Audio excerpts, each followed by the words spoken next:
कमीत कमी 22-23 गाथा घ्यायचे, पण समयाला अनुसरून माणसाने फ्लेक्झिबल बनायला पाहिजे. समयाला अनुसरून आपल्यामधला फ्लेक्झिबलपणा करायला आणायला पाहिजे. या ठिकाणी केवळ मी गाथाच 50 मिनिटाच्या घेत बसलो तर ते सुखकारक होणार नाहीये. माझ्या चित्तामध्ये मला आयकॉन बेल अशी दाबली की म्हणते इथं काहीतरी प्रवचन देणं अत्यंत गरजेचं आहे आणि ते केवळ तुम्हाला न ताटकाळ ठेवता. मी फार समयाचा बांधील माणूस आहे. तुम्हाला मी सांगितलं ना 23 मिनिटं म्हणजे 23 मिनिटाच्या वर 24व्या मिनिटाचं मी प्रवचन करणार नाहीये. कारण मी अनेक ठिकाणी जे मला वेळ मिळाला त्या वेळेच्या आतच 1 मिनिटाच्या अगोदर मी माझं प्रवचन संपवलेलं असतं. या सत्यमंगल वचनाने आपल्याकडे मी आता या धम्मदेशनेला सुरुवात करीत आहे.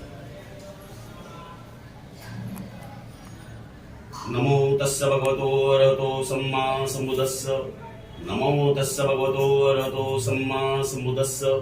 नमो तस्स भगवतो अरहतो सम्मा सम्बुद्धस्स. जो अग्नी, पृथ्वी, जल, वायू हा पंचमहाभूताचा मासाचा गोळा ज्या आईनी, माझ्या आईनी जो उदरात 9 महिने वाढवला आणि मला या निसर्गाच्या सानिध्यात पाय ठेवण्यासाठी जागा करून दिली, त्या आईचे माझ्यावर अनंत थोर उपकार आहेत. त्या आईला मी पहिल्यांदा त्रिवार पंचांग प्रणाम करतो. ज्या वडिलांनी माझं लालन केलं, पालन केलं, पोषण केलं आणि मला माझ्या स्वतःच्या पायावर खंबीरपणे उभा केलं, त्या वडिलांचे माझ्यावर अनंत उपकार आहेत. त्या वडिलांना मी त्रिवार पंचांग प्रणाम करतो. या खुर्चीत बसून तुम्हाला धम्मदेशनाच्या देण्याच्या मी लायकीचा, पात्रतेचा बनलो, ते माझे वंदनीय, पूजनीय महागुरु ज्ञानज्योतीजी, भंते दिव्यनाथजी आणि ज्यांनी मला उपसंपदित केलं ते श्रीलंकेचे महाथेरो संगनायक वरसंबोधीजी. अशा शीलवान, गुणवान, चरित्रवान असलेल्या सर्व थेरो महाथेरोंना, आरंतांना मी माझा त्रिवार पंचांग प्रणाम करतोय. आणि ज्यांच्यामुळं मला हा धम्म समजला, उमजला, असे विश्ववंदनीय गुरु महाकरुणी तथागत भगवान बुद्ध, बोधिसत्व परमपूज्य डॉक्टर बाबासाहेब आंबेडकर यांच्या आचारांना, विचारांना, शिलांना आणि रूपांना मी त्रिवार अभिवंदन करतो आणि मी माझ्या धम्मदेशनेला सुरुवात करीत आहे. मग आम्ही सांगितल्याप्रमाणे ही प्राण प्रतिष्ठानची पूजा आहे. कशाची पूजा आहे? प्राण प्रतिष्ठान. या ठिकाणी प्राण भरायचा आहे आपल्याला. तो प्राण कसा भरला जातो यासाठी सुजातांनी ज्या वेळेला तथागतांना संग्रामगिरी दान दिली, त्यावेळेला तथागतांनी प्राण प्रतिष्ठेच्या संदर्भात जे काही 10 नियम दिखे करून दिलेले आहेत, हे 10 नियम शक्यतो कोणी सांगत नाहीये. हे 10 नियम आपल्याला या ठिकाणी देणं अत्यंत मला गरजेचं आहे. त्यामुळं प्राण प्रतिष्ठान म्हणजे काय आणि ते 10 नियम म्हणजे काय हे आपल्याला या ठिकाणी सांगणं अत्यंत गरजेचं आहे. नमो तस्स भगवतो अरहतो सम्मा सम्बुद्धस्स. आयुष्यमान अशोक गायकवाड ना, विजय गायकवाड यांनी आपल्या परिश्रमाचं, रक्ताचं पाणी करून, काडी काडी जमून अशी अतिशय कुशलतेनं ही वस्तू उभा करण्याचं काम केलेलं आहे. ही वस्तू उभारत असताना त्यांना दगड, विटा, लोखंड, स्टील, माती, चुना अनेक वस्तूंचा उपयोग करून ही वस्तू त्यांनी उभा केली. पण ही वस्तू उभा करत असताना सर्वप्रथमतः या ठिकाणी या वस्तूसाठी पाया खोदावा लागला आणि तेव्हाच ही वस्तू उभा राहिली. यासाठी महाकरुणी तथागत भगवान बुद्ध काय म्हणतात जरा नीट ऐका. कोणतीही वस्तू जिवंत राहायची असेल, कोणतीही वस्तू त्यामध्ये प्राण भरल्यानंतर जिवंत राहायची असेल, यासाठी या घराला ज्याप्रमाणे तुम्ही पाया खोदला त्याप्रमाणे या परिवारातल्या प्रत्येक मानवानं, प्रत्येक व्यक्तीनं, प्रत्येक सदस्याने हे घर जिवंत ठेवण्यासाठी तुमच्याकडे शिलाचा पाया असणं अत्यंत गरजेचं आहे. ज्या ज्या घरामध्ये शिलाचा पाया आहे त्या घरामध्ये जिवंतपणा आहे. ते घर कधीच भंग पावलं जात नाही, त्या घराला कधीच तडा जात नाहीये, ते घर कधीच कोसळत नाहीये. यासाठी शील हा या घराचा पाया आहे. शील या घराचा काय आहे? पाया आहे. जोपर्यंत तुम्ही या घरातले सारे सदस्य परिवार शीलाचं जपणूक करणार आहात, मग पती पत्नी असोत, मुलं असोत, सुना असोत, नातवंड असोत, जेवढे या घरातले जेवढे सदस्य राहतात, जोपर्यंत इथं शीलाचं आचरण होणार आहे, पालन होणार आहे, तोपर्यंत या घराचं घर पण जिवंत राहणार आहे आणि हे घर कधीच ढासळणार नाही, कोलमडणार नाही किंवा भंग पावणार नाहीये. या घराला सुंदर अशा भिंती बांधलेल्या आहेत. काय बांधलेल्या आहेत? भिंती बांधलेल्या आहेत. भगवंत काय म्हणतात माहिती आहे का? या ज्या भिंती आहेत ना, विश्वास आणि श्रद्धेच्या आहेत. कशाच्या आहेत? विश्वास आणि श्रद्धेच्या. जोपर्यंत तुमचा पती पत्नीचा एकमेकावर विश्वास आणि श्रद्धा आहे, आईचा वडिलांचा एकमेकावर, मुलांचा एकमेकावर विश्वास आणि श्रद्धा आहे, तोपर्यंत या घरामध्ये जिवंतपणा राहणार आहे. म्हणजे प्राण भरलेला हा प्राण तोपर्यंत राहणार आहे. ज्या दिवशी तुमचा विश्वास आणि श्रद्धा तुटेल त्या दिवशी हे घर भंग पावेल, हे ढासळेल, कोलमडेल. यामध्ये जिवंतपणा या घरामध्ये राहणार नाहीये. म्हणून विश्वास आणि श्रद्धा अत्यंत महत्वाची आहे. जोपर्यंत विश्वास आणि श्रद्धा आहे तोपर्यंत हे घर जिवंत राहणार आहे. म्हणून या दुसरा प्राण हा विश्वास आणि श्रद्धा आहे. पहिलं शील आहे, दुसरा विश्वास आणि श्रद्धा आहे. त्यानंतर भगवान बुद्ध म्हणतात, यावर तुम्ही सुंदर असा एक छत टाकलेला आहे, स्लॅब केलेला आहे की नाही, याला भगवान बुद्धांनी काय म्हटलेलं आहे? ब्रह्मविहार म्हटलेलं आहे. अनंत मैत्री, अनंत करुणा, अनंत मुदिता, अनंत उपेक्षा, याला काय म्हटलेलं आहे? छत म्हटलेलं आहे भगवंतांनी. जोपर्यंत या घरामधल्या परिवारातले सारे सदस्य सारेच्या सारे मैत्रीपूर्ण राहतील, करुणेने राहतील, दयेने राहतील आणि उपेक्षा समताभावामध्ये राहतील, तोपर्यंत या घरामध्ये जिवंतपणा असणार आहे. या घरातली जर समता संपली, या घरामधल्या मैत्री संपली, करुणा संपली, मुदिता संपली, उपेक्षा भाव जर संपला, तर हे घरामधला जिवंतपणा राहणार नाहीये. हे माझं नाहीये, तथागतांचं वचन आहे. त्यानंतरच या घरामध्ये सुंदर असं तुम्ही बाथरूम केलेली आहे प्रत्येक घरामध्ये. ही बाथरूम कशासाठी आहेत माहिती आहे का? त्याला भगवंताच्या काळामध्ये घुसळखाना म्हटलं जायचं. काय म्हटलं जायचं? घुसळखाना. या घुसळखान्यामध्ये पहिला पाऊल टाकल्या टाकल्या तुमच्या चित्तामध्ये उत्पन्न झालं पाहिजे, मी माझ्या या शरीरावरचा वरवरचा तर मल मी रोज स्वच्छ करीत आहे. माझ्या शरीरावरच्या वर असलेला मल मी स्वच्छ करीत आहे, पण माझ्या अंतर्मनामध्ये असलेला राग, द्वेष, मत्सर, वासना, भय, ईर्ष्या, अहंकार, कामतृष्णा, भवतृष्णा, विभवतृष्णा, हे 108 विकाराचा मी मल स्वच्छ केलाय काय? क्वेश्चन क्रमांक 1.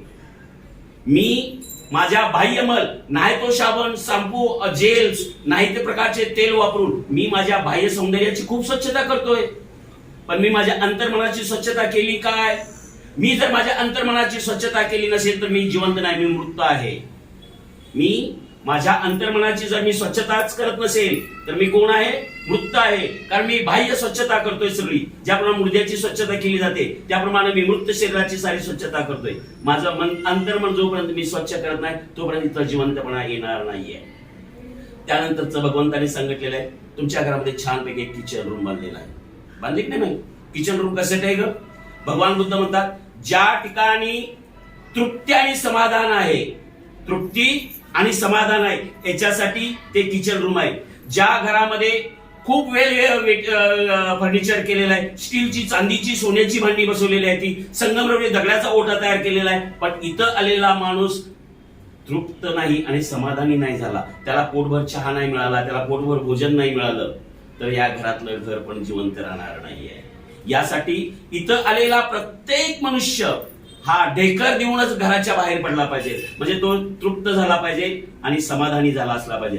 जोपर्यंत तृप्त आणि समाधान होत नाही तोपर्यंत तुमच्या घराचं घर पण जिवंत नाहीये. हे भगवंताने सांगितलेलं जरा नीट ऐकायचं. तुमच्या घरामध्ये छानपैकी तुम्ही बेडरूम बनवलेले, बनवलेत की नाही? बेडरूम कशासाठी बनवलेत काही? ज्या बेडरूम मध्ये तुम्ही अतिशय चंदनाचे अन्य अजून चांगल्या चांगल्या वस्तूचे बेडरूम दिवाण बनवलेले आहेत, डनलपच्या गाद्या बनवलेल्या आहेत, उषा काय चांगल्या बनवलेल्या आहेत त्या वगैरे वगैरे काही खूप सुविधा केलेल्या आहेत, एसी बसवलेला आहे, सारं वेल फर्निचर केलेलं आहे. पण तिथं सुख आणि शांती नसेल, सारखी खटखट खटखट खटखट खटखट असेल तर तिथं जिवंतपणा राहणार नाहीये. यासाठी त्या प्रत्येक बेडरूम मध्ये काय पाहिजे, सुख आणि शांती पाहिजे.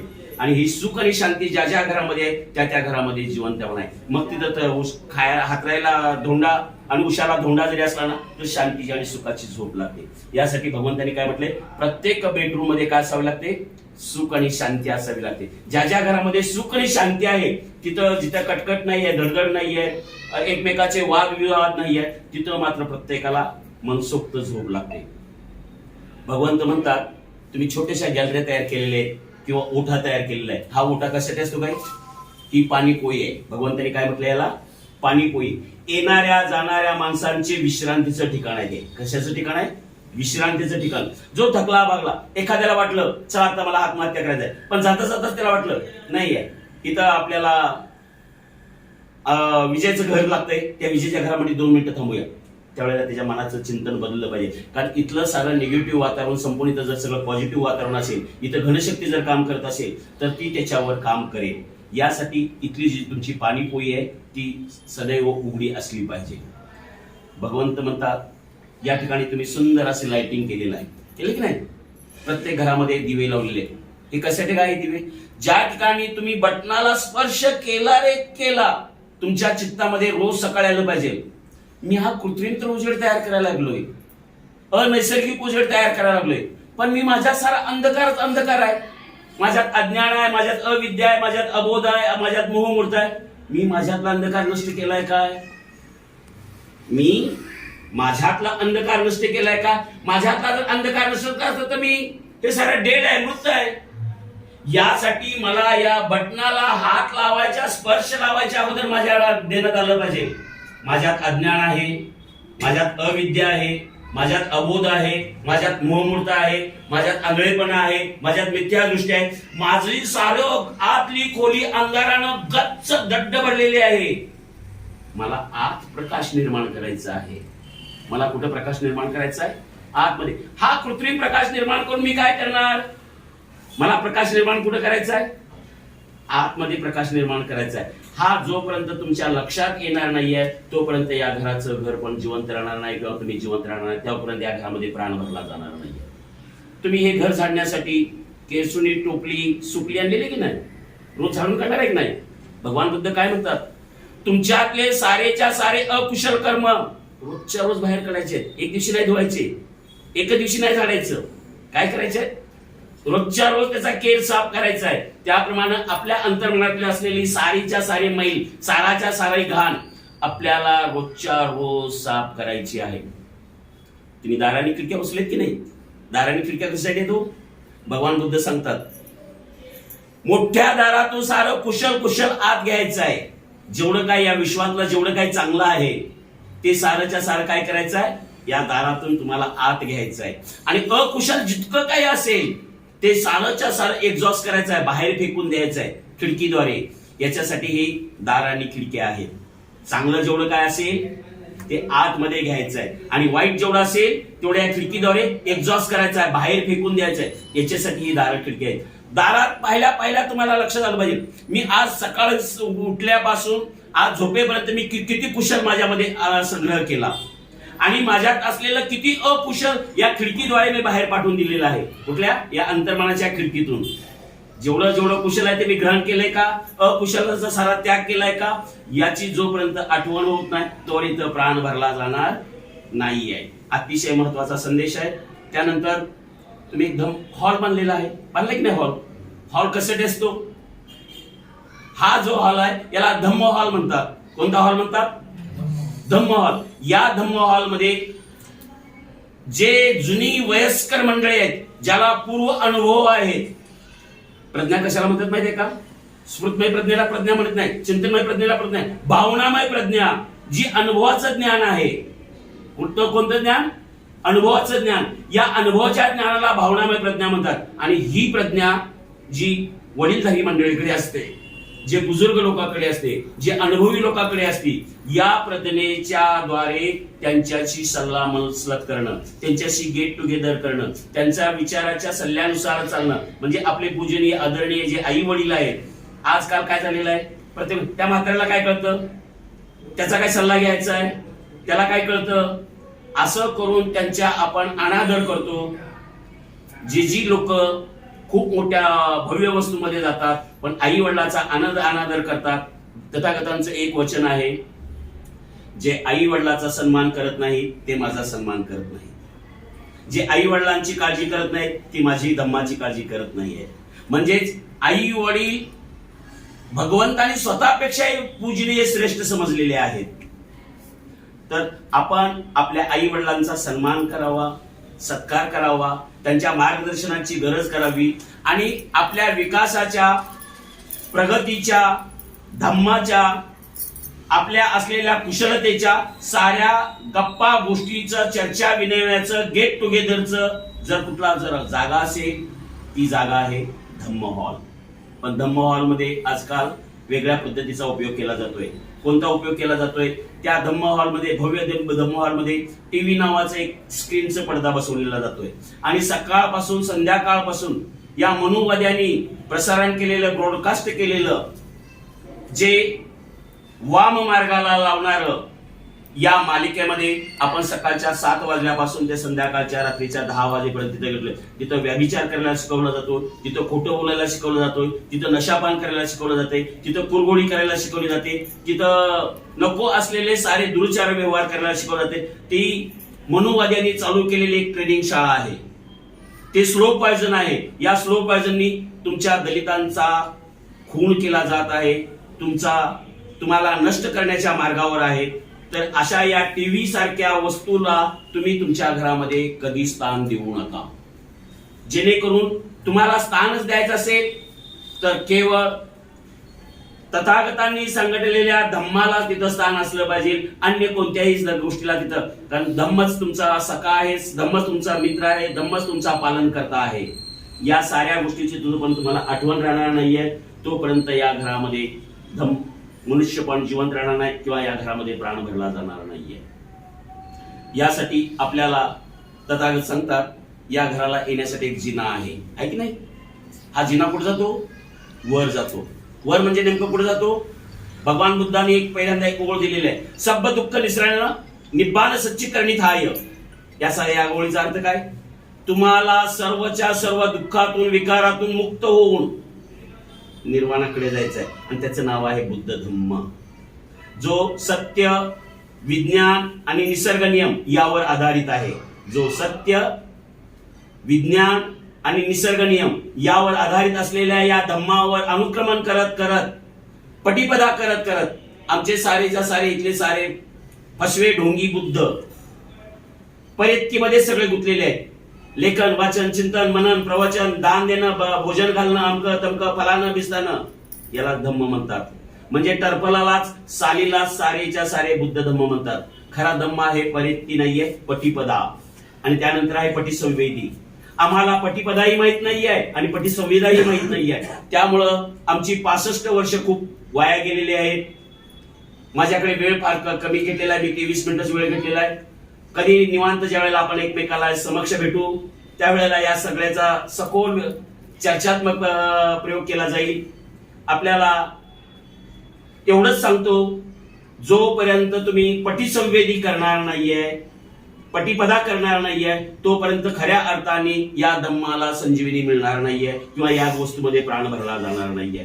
केवळ ही पूजा कर्मकांडाने कोणतंच काही सफल होत नाही. हे एक ढोंग आहे, हे एक सोंग आहे, स्वतःला फसवणं आहे, समाजाला फसवणं आहे, इतरांना फसवणं आहे. यामधून तुम्हाला काही प्राप्त होणार नाहीये.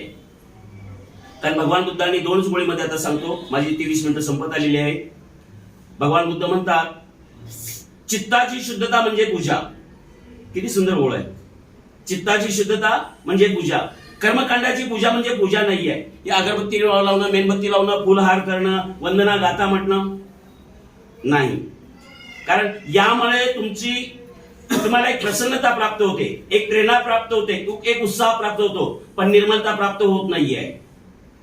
तुम्हाला काय होतं, एक उत्तेजन मिळतं, प्रसन्नता प्राप्त. ज्याप्रमाणे भोजन केल्यानंतर काही सेकंदासाठी प्रसन्नता येते, उत्तेजन मिळतं किंवा टवटवीतपणा येतो. अशा प्रकारची काही मिनिटाची तुमच्या चित्ताची ती प्रसन्नता आहे, टवटवीतपणा आहे किंवा प्रेरणा आहे, पण त्यांनी चित्ताची शुद्धता अजिबात होत नाहीये. या चित्ताच्या शुद्धतेसाठी तथागतांनी जे शस्त्र अस्त्र वापरलं होतं त्या शस्त्र अस्त्राचं नाव आहे आनापान विद्या, विपश्यना, सतीपट्ठांग. आणि सतीपट्ठांच्या 40 कर्मस्थानाचा जोपर्यंत तुम्ही अभ्यास करणार नाही आहे तोपर्यंत तुम्ही खऱ्या अर्थाने बुद्ध होऊ शकत नाही. शेवटचा अतिशय मोलाचा मंत्र आहे. या घरामध्ये जर प्राण भरायचा असेल तिथल्या प्रत्येक व्यक्तीला आज संकल्प करा, दृढ निश्चय करा, अधिष्ठान करा की मी विपश्यना करणार, मी आनापान करणार, सतीपट्टन करणार आणि मी या जन्म मृत्यूच्या भवचक्रातनं माझी कायमची मुक्तता करणार. पुन्हा जन्म नाही, पुन्हा मृत्यू नाही आहे. नाहीतर पुन्हा या भवचक्रामध्ये आयुष्यभर अडकावं लागतं. पुन्हा जन्म, पुन्हा मृत्यू, पुन्हा जन्म. हे किती जन्म किती मृत्यू, बीज फल बीज फल, याला भगवंताचा कम्म सिद्धांत म्हणतात. हा कम्म सिद्धांत आपल्याला ओळखता आला पाहिजे. हा कम्म सिद्धांत नष्ट करण्यासाठी म्हणजे बीज फळ, जिथं बीजच उत्पन्न करायचं नाही, प्रतिक्रियाच करायची नाही आहे, सती संप्रजानी राहायचं आहे, सजग राहायचं आहे. खूप काय सांगण्यासारखं आहे, थोडक्यात संपवतो. आपल्याला सती संप्रजानी राहून, सजगताने राहून आपल्याला बीज निर्मिती करायची नाहीये. बीज निर्मितीच नाही केली तर पुन्हा भवचक्र निर्माण होणार नाही. भवचक्र निर्माण नाही तर जन्ममृत्यू नाहीये. जन्ममृत्यू नाही तर कायमचं तुम्ही मुक्त होणार आहात. यासाठी स्वतःपण सदगागामी अनागामी अनंत पदापर्यंत जाण्यासाठी, तुम्हाला साऱ्या मुक्तीच्या अवस्था प्राप्त करण्यासाठी हा तुमचा जिना आहे. हा जो जिना कशासाठी आहे? स्वतःपन्न सदगागामी 4 धर्मशाळा लागतात. या 4 धर्मशाळेमध्ये तुम्हाला जायचं आहे. स्वतःपन्न सदगागामी अनागामी. आता माझी एक्सपिरियन्स जरा फार वेग वाढलेला आहे, 90-100 झालेला आहे. तर तुम्हाला निर्वाणाकडे जायचं आहे. या निर्वाणाकडे जाण्यासाठी तुम्हाला याच मार्गाशिवाय दुसऱ्या कोणत्याही मार्गाचा नाही. म्हणून भगवान बुद्धाने अनेक ठिकाणी एकच शब्द वापरला, एकान्वय मग गो. एकमेव मार्ग आहे, दुसरा मार्ग नाही आहे, एकच मार्ग आहे. या मार्गाने म्हणजेच तुम्हाला शिलामध्ये प्रतिष्ठित व्हायचं आहे. त्यानंतर समाधीचा अभ्यास, समाधीचा नाही आहे, सम्यक समाधीचा अभ्यास करायचा आहे. आणि सम्यक समाधीचा अभ्यास करून तुमच्यामध्ये प्रज्ञा निर्माण करायची आणि आलोक निर्माण करायचा आहे, प्रकाश निर्माण करायचा आहे. सारी तुमची मिथ्या दृष्टी म्हणजे सम्यक दृष्टी प्राप्त करायची आहे. मगच तुम्ही खऱ्या अर्थाने बुद्ध बनणार आहात. या सत्यवचनाने आपल्या सर्वांचं मंगल हो, आपल्या सर्वांचं कल्याण हो, आपल्या सर्वांची स्वस्थ मुक्ती हो. जो जो कुणी व्याकुळ आहे, दुःखी आहे, भयभीत आहे, या सर्वांना सुख, शांती, वैभव प्राप्त हो.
साधू